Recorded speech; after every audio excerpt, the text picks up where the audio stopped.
A lot of people believe the greatest bourbon that has ever been made came from the 70s, and a lot of people think that Wild Turkey is number one.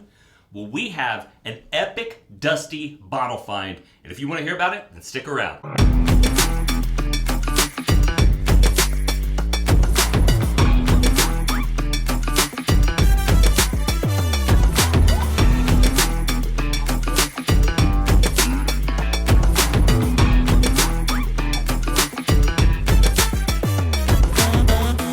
We have a special guest with us today, Daniel Call, because you were the one that found the epic haul of dusty bottles. I did. I would say even maybe life-changing find of dusty bottles. Okay, so let's hear about it. How'd you find these bottles? So my wife and I have a very particular sense of style, I guess you could say. We appreciate vintage furniture, and I went to pick up a vintage headboard, actually, from somewhere out in the H-E-B area of Texas. And when we went there, the lady who was selling the headboard was cleaning out her great-grandmother's house, and she had passed away at the age of 96. And while I was there, I was like, hey, I'll get this headboard for my wife. By any chance, do you have like any old whiskey decanters or any old whiskey memorabilia? I've always wanted the old classic Wild Turkey decanters, the fish or whatever.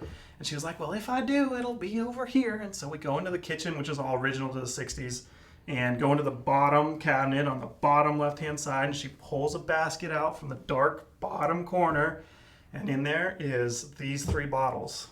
And we've got a 1980s era Glenfiddich, which is a duty-free, a bottled in 76 Old Grandad, and what we have determined to be a 1971 Wild Turkey, along with a smattering of different minis, all from the 60s and 70s. Yeah. And I was like, can I make you a deal? And here we are. Here we are. You even found an old Fitz. I did. I've been looking for old Fitz ever since I started hunting bourbon, and I finally found my first one. Yeah. Finally. And so what year? Do you know what year? 8 year. Or what year that airplane bottle's from? I don't. That one doesn't have a date on it. Some of these do. I have the Seagram's from 1960, and she said that he was doing a lot of, or her husband at the time would have been doing a lot of traveling in the 70s. So that would be my best guess. Yeah. And so I have great news for you. That bottle of Old Phipps is actually original Pappy Van Winkle. No way. Yeah. So bottles from this era were made at the Stitzelwiller distillery. Right. That when Pappy Van Winkle started to gain in popularity, that's where they were getting all of their barrels from. Very and cool. they only had one wheated bourbon mash bill. Huh. And so this is what helped make Pappy Van Winkle famous. Well, So you have... two birds with one stone. I Yeah. got my first Pappy and my first Old Fitz. There we go. So we're actually going to crack this 1971 Wild Turkey.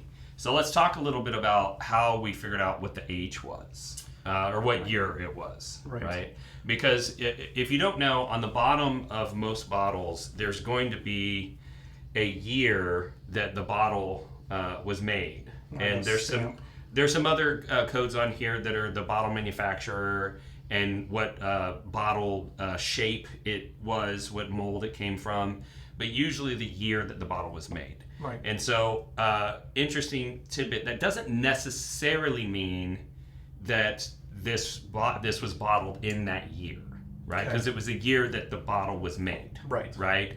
But generally speaking, we assume that the manufacturers are making the bottles and sending them relatively quickly. They're not sitting on inventory. Right. And so we believe this was a 71, but there's another little interesting tidbit here, right? Right. So at the bottom of this bottle, it says New York, New York, which is not where we would associate Wild Turkey with now. Right, because they're in Lawrenceburg, Kentucky, right? Correct. And so that is interesting because, so the story with Wild Turkey was in the 1940s, one of the Austin Nichols executives took some friends on a turkey hunting trip, and he brought some single barrel whiskey with him to share with them, and they loved it, and they started calling it that Wild Turkey whiskey. Yep. Within a couple of years, he decided to fashion that into a brand, which he did, and they were sourcing whiskey from a distillery that I don't remember all of its names, but when it changed hands, it was JTS Brown, I think. Yeah, it changed hands a couple times, especially with Prohibition. Yeah. So Wild Turkey was a sourced product But they were contract distilling with the same distillery all throughout their history, and eventually they ended up buying the distillery in 1971. Correct. So we actually know that this bottle can't be from after 72, because in 71, when they bought the distillery, their label switched from saying New York, New York, which is where their corporate headquarters was, to Lawrenceburg, Kentucky. Right. So Okay. this would have had to have been pre-72. Pre-72. And it's very difficult to make out the year stamp on this particular bottle. Yeah. But all indications are pointing towards 71. Yeah, we were able to use kind of a couple different flashlights and a combination and figure out the stamp on the bottom, which is a little hard to read, but we were able to figure out that it looks like 71 is the stamp on the bottom. So the SKU is Wild Turkey 101, which is one of my favorite whiskeys of all time, and it's probably one of the most sought after dusty whiskeys, is Dusty 101s. The age, this is an age-stated bottle. It is. So down at the bottom it says 8 years, which we would also know at this point that that would have been probably the minimum. This is obviously way before the bourbon boom, so this would have been minimum 8 years, not how we would think of 8 years now. And there's probably some whiskeys in there that are a good bit older than that, I would imagine. Yeah, so for those of you who don't know, we had a bourbon dark ages that started in the 60s, and it was pretty much in full swing in the 70s, and they discovered that when they had ramped up production in the 50s, thinking that bourbon was going to continue to grow, that they had more whiskey than there was demand for in the market. And right at about that time, there was some social change. It became more socially acceptable for women to drink in public. There was really good advertising from vodka manufacturers telling people that it was healthier for you, telling people that you could get drunk at work and they wouldn't be able to smell the vodka on your breath, which is stupid because the active ingredient is ethanol in both products. But people believe that stuff, and vodka started to become more and more popular. And as a result, there's a lot of historical evidence that when it said 8 years, there might be 12-year, 14, 15-year-old whiskey in this bottle, because when they pull the barrel out of the aging, they have to pay the excise tax on it. So you're not pulling barrels out of your aging facility until you have to do a production run to fulfill orders. And if you don't have orders, the barrels just sit there and get older and older and older. And so there's a very good chance there's older whiskey in here than that. So we've also talked about the proof already, 101 proof. And do we have any idea what this bottle would have originally cost? Oh, I didn't look that up. I know secondary, it's a lot more than its original cost. Yeah. So this bottle probably would have only been a few dollars. What do these trade for now? Looking at some different secondary and auction sites, anywhere from $700 to $1,100. Yeah. Yeah. So if only we had a time machine, we could go back and buy cases of Wild Turkey 101. Just a couple cases. Yeah, that would be awesome. And so let's talk about where this liquid came from, because this bottle, of the dusty bottles that you can have, this is probably the most interesting one. I think so. Because of the significance of 1971. Right. So 1971, I mean, it would have been possibly sourced whiskey, but possibly their own distillate, probably a combination of both. So this is right about when they're transitioning over to solely their own distillate, but we don't really know. So this is probably a combination of some source and some of their own. It could be, or it could not be. Could not be. There's no way to tell. There's no way, because the name on the label changed in 71. Right. The source of the liquid permanently changed to just be from their distillery in 71. The name of the distillery changed in 71. Right. And so we actually had the pleasure, before we started recording this, I have been blessed to be introduced to Bo Garrett, who is kind of the unofficial historian of Wild Turkey. And so we called him. He was at Wild Turkey with Jimmy Russell. That's very cool. And we were able to ask him about this bottle, and he was able to say definitively that there is no definitive answer, that it very well could be all distillate from the former JTS Brown distillery, or it could be some sourced, it could be a combination of both. Now, I love me some wild turkey, but as you being the primary wild turkey fan, I'm actually really curious to hear what you're going to think about this when we drink it in a minute. All right, well, let's crack it open. Let's crack it. It's your bottle, so I'm going to let you do the honors. But I will warn the viewers at home, you may have to watch a fast-forwarded part of this video because wild turkey corks are notorious for falling apart when you try to open a Dusty. And we are pre-pull tab. We're pre-pull tab, so there's just foil on here. There's no actual. I guess you just cut up underneath that plastic piece give there. It the old wine bottle treatment here. Yeah. Oh, there you go. There it goes. Uh-oh. Uh-oh. Yep. Cork be gone. Cork's already gone. Oh, yeah, that's just powder. Yeah. Okay. So I have a special device to fix this problem. Oh. So most people, when this happens, they go after it with a corkscrew. But this is sawdust. Right. So you're going to end up with a ton of stuff down in your bottle. And so this is a problem in the wine world too. They say old Dusty, that's not what they mean. You're right. In the wine world, corks deteriorate on really old bottles, so they created a cork puller. A cork puller. Now, we're going to get some debris down into the whiskey, but not nearly as much as if the cork crumbled.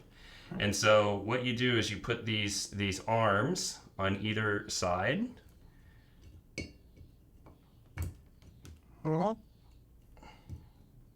Shoot, it may not even let me push it. No. Okay, there's another technique. Sometimes you can get just enough of a bite that you can Lift on it. without going all the way through.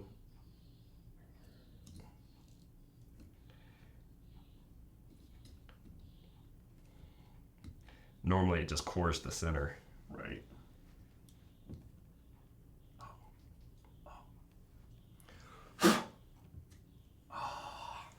Round of applause, ladies and gentlemen. All right. There it is, a 70-ish year old cork. Yeah, here, I just want the camera to see. I don't know if that can get focused, but... And it's gone. So good news is, I keep a wide variety of synthetic corks downstairs. Appreciate and that. I have one that fits your bottle. So I imagine it's probably about the same size as a current. it may very well be. I don't know. But yeah, I have a number of corks for just such an occasion. All right. I have not been drinking whiskey as long as you have, but that smells a lot older than 8 years to me, just off the nose. Yeah, it's got, there's a, well, I'll let you smell it first. So it's not as leathery on the nose as I expected. No, I was actually expecting a lot of leather, or like wet leather. So one of the things that's interesting about these Old Dusty whiskeys, back during this time, Wild Turkey was still using Cypress fermentation tanks. Oh, interesting. I think they decommissioned their last one in 90-something. Okay. Went to stainless steel. And so a lot of people are like, look, man, there's a lot of microbes and things that grow in those, and surely that's imparting flavors and affecting the congeners that end up in the whiskey. Sure. And that's why Dusty whiskey doesn't taste the same as modern versions. And I'm like, They blame it all on the Cypress? No, they blame it all on, like, different grains back then. There weren't genetically modified grains. There weren't, there's a lot. If you make a list, there's a list of a lot of things that have changed. They used to put fertilizer to get nitrogen in there to make the yeast happy. Ooh, and delicious. But there was some evidence that came out that it could also add some carcinogens into the whiskey, and so they stopped doing that. So there's a lot of stuff like that. But at the end of the day, if you open up a 1971 Wild Turkey and a 1971 Jim Beam and a 1971 Old Fitz, they all have a similar musty, leather, dusty basement smell. There's definitely a little bit of leather basement, but it's not overpowering. Right. No. And so my argument is that if all Dusties have a similar profile, that doesn't mean that all whiskey tasted like that back then. It means that when whiskey's been in a bottle for that long, they all start to develop a similar flavor regardless of what the original distillate tasted like. Interesting. Okay. And so... I am impressed, just right off the nose, about the viscosity here. It's got some nice steak to it. Yeah, and it's got excellent color, which we would expect because there's a good chance there's some older stuff in here. Now, on the nose, although I am getting a little bit of that graphite, musty flavor or nosing profile, but I'm also getting something that tastes like grape or smells like grape. I was actually just going to say red grape. Yeah. But not like green grape, not purple grape, but like red grape. Yeah, it's like a grape kind of note, which I don't normally get on wild turkey. I normally get a cherry. So are we leaning towards sourced? I don't know. Man, let's taste it.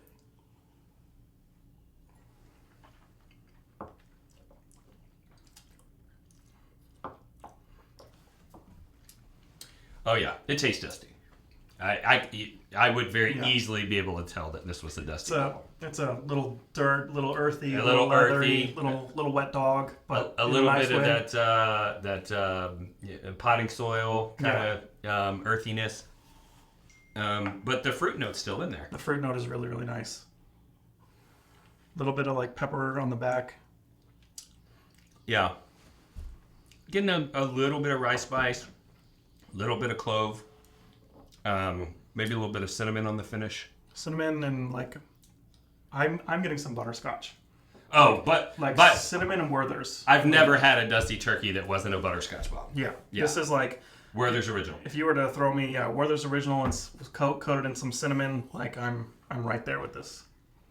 All right. Well, this is very excellent tasting dusty. I've had a lot of dusties, and this is definitely in my top 5. That is. The preservation of this was excellent. That was absolutely excellent. This will be a special bottle. Yeah, for sure, for sure. I don't know if you know this, but we always do a free giveaway. Oh, let's do it. And so typically we give something away from the bottle, but I'll warn y'all at home, I didn't tell him that I was going to ask him for a sample of his special bottle. So what do you think we ought to do here? Well, I'm going to interject a little bit here. I'm a nurse by trade, and part of the reason I'm a fan of the show is because of what you stand for. Okay. And with your brother and the history there, and I would absolutely love to give a sample of this away. Okay, so let's do something special.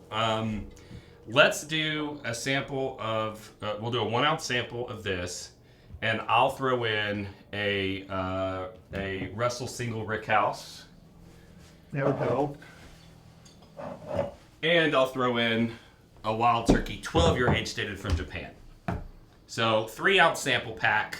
Let's do it. All you have to do to enter this giveaway is to like this video, subscribe to the channel, ring the bell, which you're going to want to do because that will notify you of future content, and it will also notify you of future free giveaways because there's one in every video. And not an old Dusty every video. Not a Dusty every video. Unfortunately, they are hard to come by. You have to get lucky. But yeah, and we'd love it if you'd share this video as well to show a little love and support for the channel. But most importantly, down below there is a link that you have to click. And in that link, you'll be able to give us your basic contact information. We'll run a randomizer. We post the results publicly on the page. Reach out to the winner, get your address, and we ship you your samples absolutely for free. So if you enjoyed this content and you think you may want to support this channel, there's a few different ways you could do it. My favorite way is for those who decide to support us on Patreon. Through a monthly donation, we have several different levels for all budgets that are out there, but it's not just a donation. We have a lot of member benefits that come along with that, including a lot of in-person hangouts. We've got a trip coming up to Kentucky where the whole group's going together. I missed that. We're gonna have a good time. It's not your usual Patreon folks. Get in on this one. Yeah, so we do stuff like that, single barrels, discounts on merch. Certain levels you get to design your own episode on the show. You get to come on as a guest. Stuff like that. We have some fun with it. But you can also go to bourbonrealtalk.com and check out our merch. We have merchandise that was created by whiskey people for whiskey people. So if you go over there, I promise you're going to find something you feel like you can't live without. And shameless real estate plug. My real estate company has subsidized this channel since its inception. So another way to support would be to consider hiring me as your residential real estate agent in the Dallas or Houston metro areas. And that is pretty much all the show that we have for you today, except we do like at the end of every show to share kind of what our philosophy is and why we do what we do. And the truth is, I lost my brother to suicide in 2014. And in the aftermath, my wife and I were looking for a way that we could make a positive impact on other people that might be struggling. And eventually, I realized that my brother was missing a lot of the social connections that keep people grounded to this world. And I saw whiskey creating social connections, and I thought to myself, well, maybe if I can get people connected to whiskey, whiskey will do the rest of the job and bring people together and create community. And I feel like we've done that. Look at us. Look at us, yeah. And we did a bottle share in my brother's honor last night at my mom's house. Had a big bonfire. That's awesome. Real good time. And everybody was just talking about how they never could have imagined that whiskey could have created these kinds of connections in their life. Cool. And so we saw that there is kind of a negative side, though, to the whiskey enthusiast world, and it's the trolls, people that show hate to strangers online. So to counteract that, we created a forum that doesn't have any trolls called Bourbon Real Talk Community, which is a free Facebook-based community you can go join, and we don't allow that negativity in there. But those trolls also encouraged us to believe something else, and that is that if a stranger can hate you online, it's possible for us to love you online, and that's why we end every show the same way, and that's this. If you woke up this morning and you're unsure whether or not anyone loved you, just know that I love you, and I'll see you next time on Bourbon Real Talk. Cheers. You too. Cheers.